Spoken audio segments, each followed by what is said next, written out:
When a family member dies in a medical or care setting, the questions don't stop.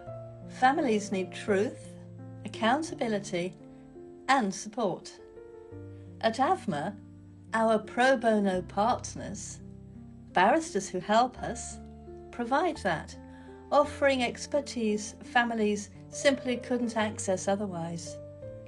Mike's story about his brother Peter shows just how vital this support is. My brother Peter was a genius, brilliant at maths, almost unbeatable at chess, and a living witness of 1960s counterculture. He lived a full life. He was an adored husband, son and brother, a record label owner, and later an expert computer programmer. He was loved by all our family and he loved life.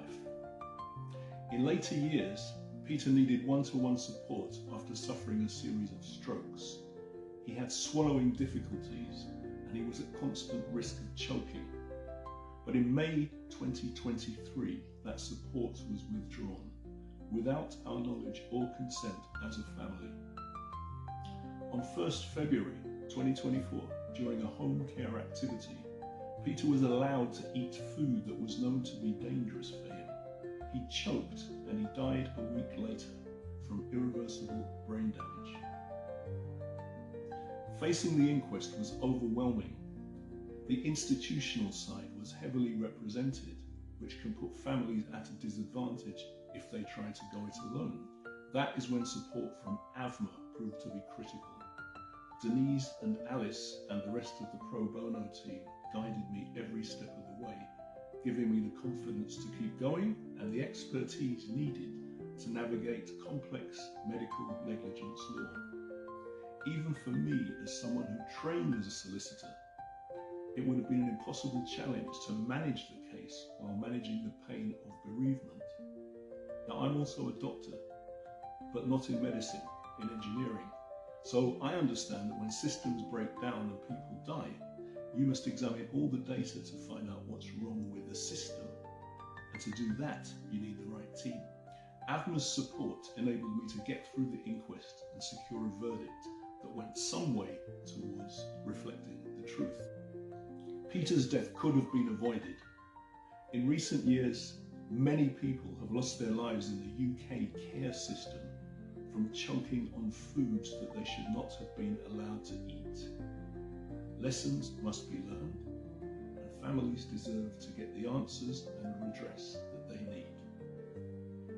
Hello, I'm Alice. I'm a barrister, and I had the privilege of working with AvMA on the inquest into Peter's death.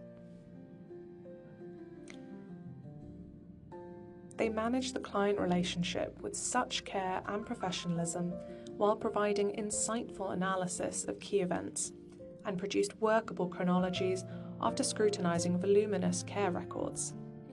For me, they were a second pair of expert eyes and a supportive team. Their groundwork excelled my preparations for the inquest and helped bring vital answers to Peter's family, along with a conclusion of accidental death contributed to by neglect. Thank you to Peter's family and AvMA for trusting me to work on this case. I still keep Peter's order of service in my office. It serves as a reminder of why this work and pro bono representation matters. So if you're thinking of giving your time pro bono, do it with AvMA. You'll be working alongside a strong and dedicated team. And most importantly, you'll be helping families get the answers and redress that they deserve.